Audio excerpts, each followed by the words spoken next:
I'm a retired bank robber, AMA.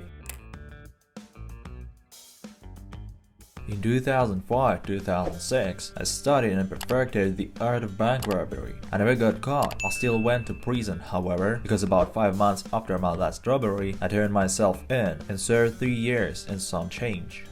Would you have harmed someone if you found yourself in a position between that and getting caught? That depends on the situation. If it was just some random guy trying to be a hero, I would have probably gone to any extreme necessary to get away because that's a challenge. On the other hand, if it was a cop or a security guard of some sort, I would have probably let them win.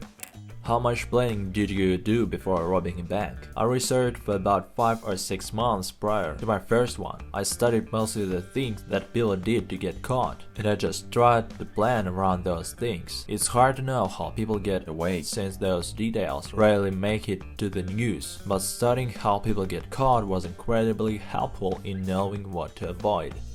Once I did my first bank, very little planning was needed for subsequent banks. I never really scoped out a particular location other than to make sure there was parking that was out of view from the bank.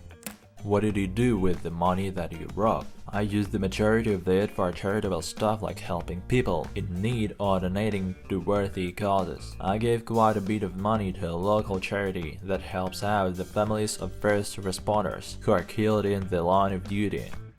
Did you have a mentor of sorts that you learned from? Did you have a community of bank robbers that you would talk to? If you could go back in time, would you have still done it? What do you do now for income? Thanks, interesting AMA. Only the internet. I studied countless reports of other robberies that had gone wrong and people who were caught. No, I never told anyone what I was doing. One of the main things I learned from research was that an overwhelming number of people are caught because they didn't do it solo. So I never let anyone, not even my wife or best friend, know what I was doing.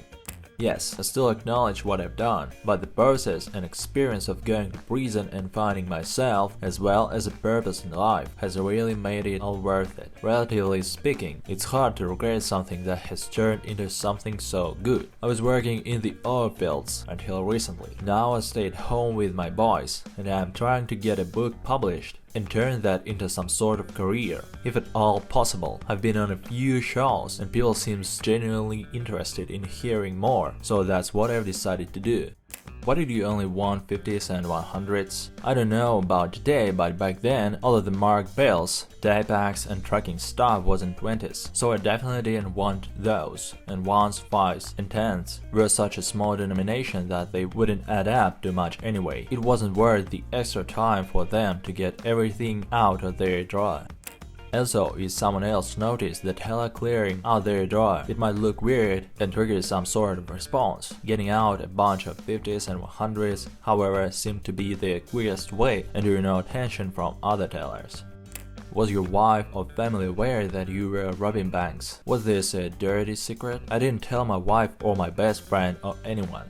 I didn't want to burden either of them with that, but that's not the real reason I didn't tell them. I just know that your chances of getting caught skyrocket when you start blathering on about it to others. I didn't feel like it was a dirty secret either. It was just one of those things that I did every now and then. I'm a private person, so it didn't bother me keeping it to myself. Did anything ever not go as planned? Yes, the last one I did. The teller freaked out as soon as I turned to leave the bank. She started screaming, "Lock the doors, lock the doors!" But I ignored it and just kept walking like nothing was happening. I got out before the doors were locked, but a guy walking into the bank seconds later already found them locked. He was pissed, of course, because it wasn't closing time, and he thought he had gotten there too late. He obviously didn't realize the guy who had just walked out of the bank and past him had just robbed the bank. Did you carry a weapon, and what was prison like? No, I strapped a hammer to my leg under my pants just below my knee in case I needed to break out of a locked door or something, but I never used a gun or anything like that. Prison was like church camp without the girls or weird counselors. I played a lot of chess and read a lot of books. I also wrote a lot, of course. Mail is the highlight of anyone's day in prison. There are some pretty bad dudes there, but nobody really wants any trouble unless you just really fuck them over. There's always trouble if you want it, but it's pretty laid back most of the time. You learn the way of life pretty quick in there if you are smart. What made you get into bank robbery and what made you turn yourself in? Bank robbery is the real American dream. We make movies about it, and as long as innocent people aren't hurt or killed, our society loves bank robbers.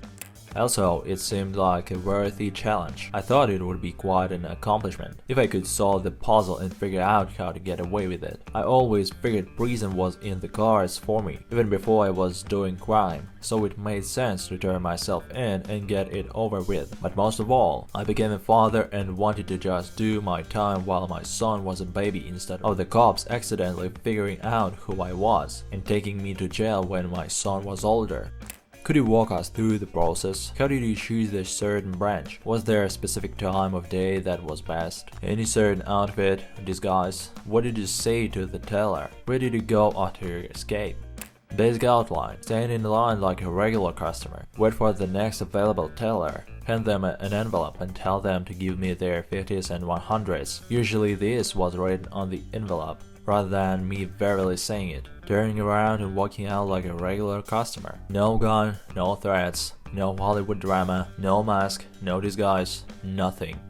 Just a regular customer, in and out in the same amount of time as if I was making a deposit. I generally chose a time of day when I thought the cops were on shift change, which was usually around 3 p.m. Some cities actually published that for whatever weird reason. I usually went to Chili's or somewhere to eat and chill out.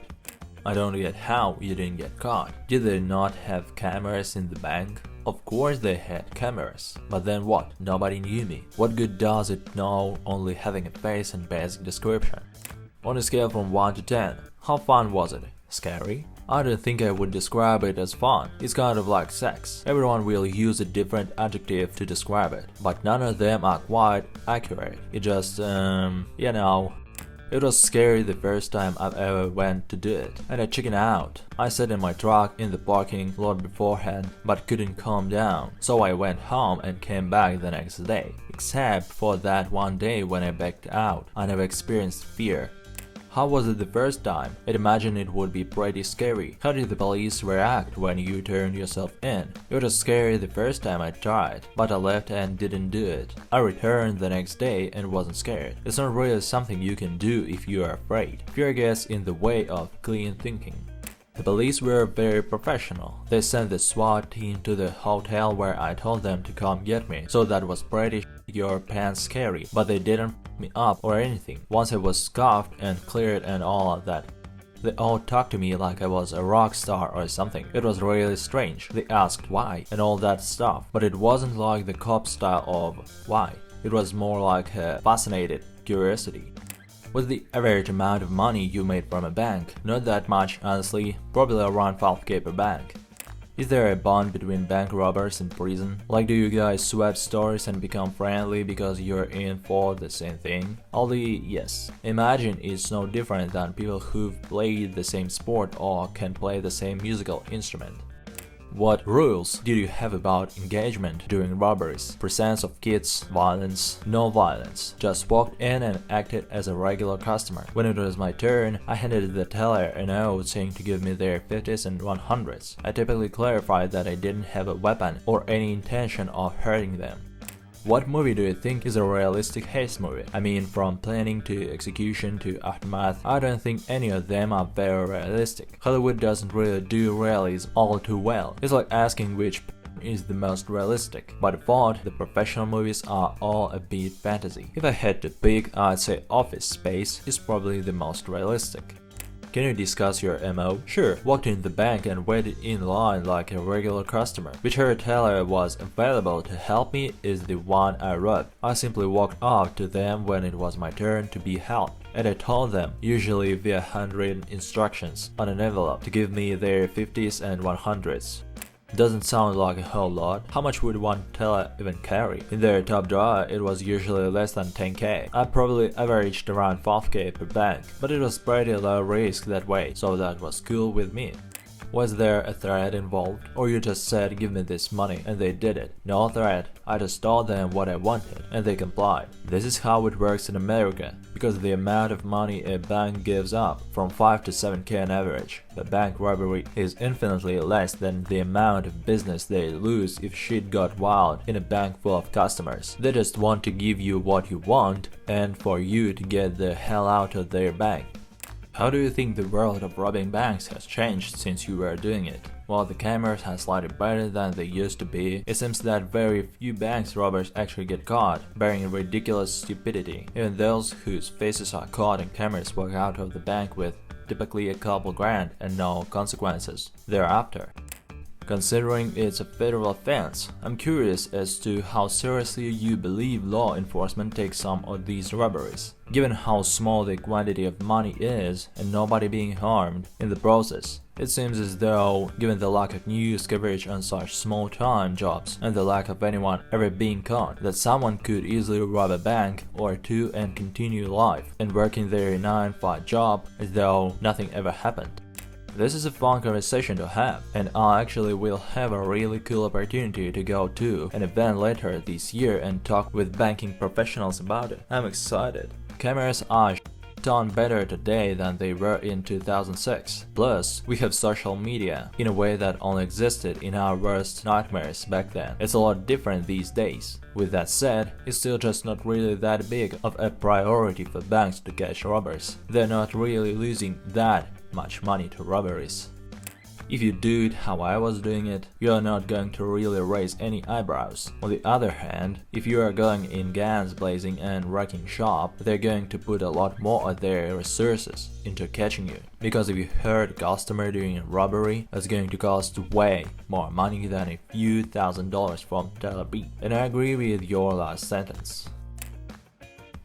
Thanks a lot for watching, and don't forget to watch other videos.